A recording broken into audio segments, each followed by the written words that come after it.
자신있게 말할 수 있습니다. 이 방법을 하루도 빠짐없이 쓴다면 여러분의 인생은 180도 바뀔 겁니다. 이 방법을 통해 농촌에 살던 촌뜨기 꼬맹이가 유능한 비즈니스맨으로 바뀌는 데에는 5년도 채 걸리지 않았으니까요.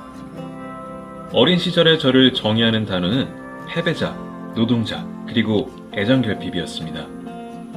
집을 떠난 어머니와 가난한 아버지 사이에서 아무런 인정도 사랑도 받지 못한 채 노동, 질책, 그리고 무관심으로 가득한 삶을 살았죠. 그러다가 제가 14살이 되었을 때 매우 충격적인 일을 겪게 되었습니다. 어느 날 아버지는 저에게 이번 주 주말에 나들이를 가자고 제안했습니다. 정말 기뻤죠. 이런 일이 한 번도 없었으니까요. 하지만 약속한 날 아침 제가 마주한 것은 즐거운 시간이 아닌 아버지의 매서운 질책이었습니다. 너가 지금 먹는 밥이 하늘에서 떨어진다고 생각하니? 너가 살고 있는 집 지붕은 저절로 지어진 것 같아?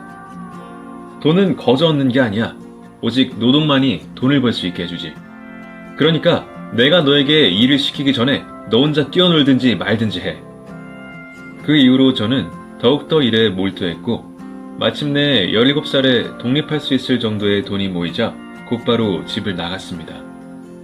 유일한 성공의 척도를 돈과 노동으로 생각했기에 독립 후에도 몸이 부서질 정도로 일을 지속했고 그 덕분에 어느 정도 부유해질 수 있었죠. 그러다가 전화가 걸려왔습니다. 아버지의 몰골은 말이 아니었습니다.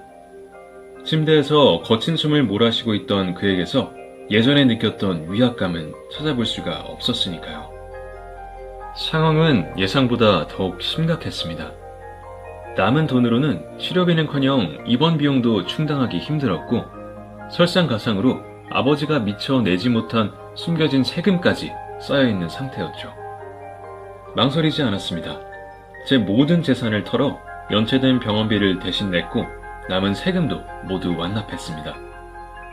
그렇게 돈 문제를 해결하고 마을을 떠나자마자 갑자기 눈물이 쏟아졌습니다.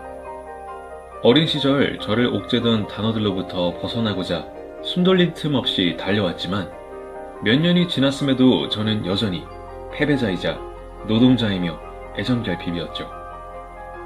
하지만 우연히 소개받아 들어가게 된 집 근처의 부동산 중개소에서 저는 제 인생을 바꾼 그 방법을 찾을 수 있었습니다. 시작은 정말 사소했습니다. 달리 방법이 없던 저는 돈을 벌기 위해 중개소에서 몇 년간 꾸준히 일을 했는데 어느 날 밤 남은 업무를 처리하고 있는 와중 지배인이 다가오더니 저에게 몇 마디를 건넸습니다. 자네는 여기서 몇 년째 일하고 있는가? 이제 2년 정도 되었습니다. 정말 성실한 친구구만. 이렇게 열심히 일해줘서 고맙네.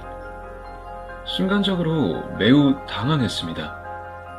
몇십 년간 일을 하면서 한 번도 들어보지 못한 감사였으니까요.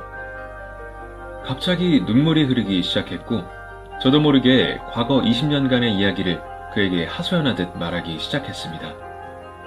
그는 당황하면서도 제가 하는 얘기를 끝까지 들어준 뒤 저에게 한 가지 질문을 했습니다. 자네 혹시 존경하는 사람이 있는가? 한 명 있습니다. 클린트 이스트우드죠. 그렇군. 혹시 존경하는 이유가 있나? 터프하고 핸섬한 사람이기 때문이죠. 그래? 그렇다면 임무를 주겠네.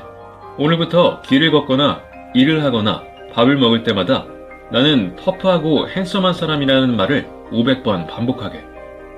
처음엔 잘못 들은 줄 알았습니다. 정말 500번이냐고 되물었죠.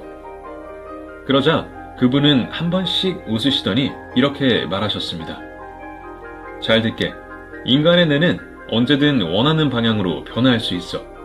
자신이 되고자 하는 모습을 끝없이 반복해서 상기시킨다면 너가 과거에 어떤 삶을 살았다고 해도 바뀔 수 있다는 말이지.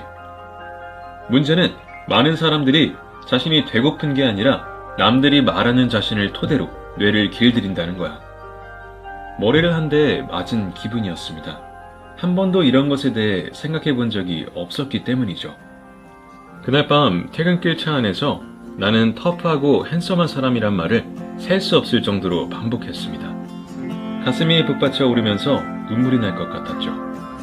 그로부터 약 5년 후, 저는 지역 최고의 부동산 중개인이자 비즈니스맨이 되었으며, 목표를 이룬 이후 지금은 나는 사람들에게 영감을 주는 사람을 반복하며 또 한 번 새로운 모습을 만들어가고 있습니다. 많은 사람들은 어제보다 나아지고 달라진 자기 자신을 꿈꾸지만 안타깝게도 항상 끝없이 자신을 의심하고 남이 원하는 자신의 모습을 고수하려 애씁니다. 그런 여러분께 꼭 전달하고 싶은 제가 자그마치 20년을 낭비한 끝에 배운 방법은 바로 이겁니다. 남이 바라는 당신의 모습이 아닌 당신이 바라는 당신의 모습으로 스스로를 재정의하는 것을 하루도 빠짐없이 되뇌고 말하고 표현하고 행동하십시오. 마치 당신이 원래부터 그랬던 사람인 것처럼요. 여기에는 어떠한 정답도 없습니다. 정답이 없는 걸 두려워하지 마세요. 여러분이 원하는 스스로의 모습은 여러분 이외에 어느 누구도 알아챌 수 없습니다. 저를 낳으시고 키워주셨던 제 아버지도 예외가 아니었으니까요. 그러니 꼭 기억하시길 바랍니다. 남이 나를 어떻게 부르는지 상관하지 않고 내가 나를 어떻게 부를지 고민한다면 그 순간이 바로 새로운 인생의 시작이라는 것을요.